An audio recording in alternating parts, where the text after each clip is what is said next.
জয় জোহার মেলা রাজনগরে। পশ্চিমবঙ্গের মাননীয় মুখ্যমন্ত্রী মমতা বন্দ্যোপাধ্যায়ের উদ্যোগে সারা রাজ্য জুড়ে 15ই নভেম্বর 2025 থেকে শুরু হয়েছে জয় জোহার মেলা। এই উপলক্ষে আজ রাজনগর সমষ্টি উন্নয়ন দপ্তর ও রাজনগর পঞ্চায়েত সমিতির ব্যবস্থাপনায় রাজনগর ডাকবাংলো নজরুল মঞ্চে বিভিন্ন বিশিষ্টজনেদের উপস্থিতিতে আয়োজিত হয় এই অনুষ্ঠান। হাজির ছিলেন সিউড়ি বিধায়ক বিকাশ রায়চৌধুরী, রাজনগর বিডিও শুভাশিস চক্রবর্তী, রাজনগর পঞ্চায়েত সমিতির পূর্ত কর্মাধ্যক্ষ সুকুমার সাধু, বিভিন্ন বিশিষ্ট ব্যক্তি, সেই সঙ্গে আদিবাসী সম্প্রদায়ের বিভিন্ন বিশিষ্টজনেরা।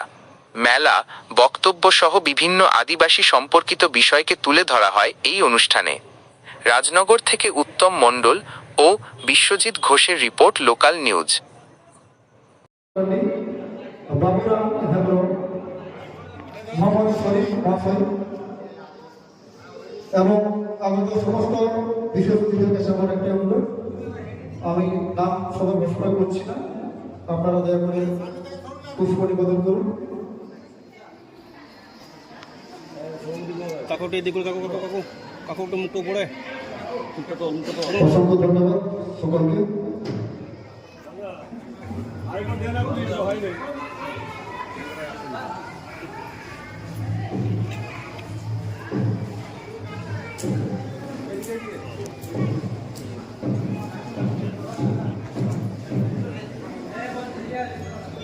আমরা এখন মঞ্চে আসন গ্রহণ করার জন্য অনুরোধ জানাচ্ছি।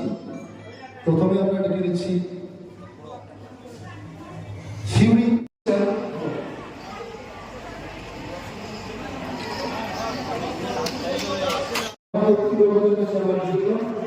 আপনারা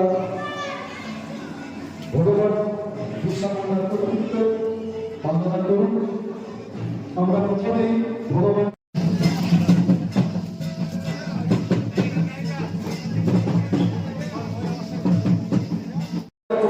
দুটো দিচ্ছি, একটু বসো, তোমরা একটু বসো। প্রথমত আমরা দুটো দিচ্ছি, এরপর আমরা বাকিগুলো দিচ্ছি। একটু ধৈর্য ধরে একটু বসো তোমরা। আমাদের শ্রী সুকুমার সাধু মহাশয়, পূর্ত কর্মদক্ষ, রাজনগর পঞ্চায়েত সমিতি, অতিথি সহ অসংখ্য ধন্যবাদ। বাকিদেরকে দেওয়া হবে একটু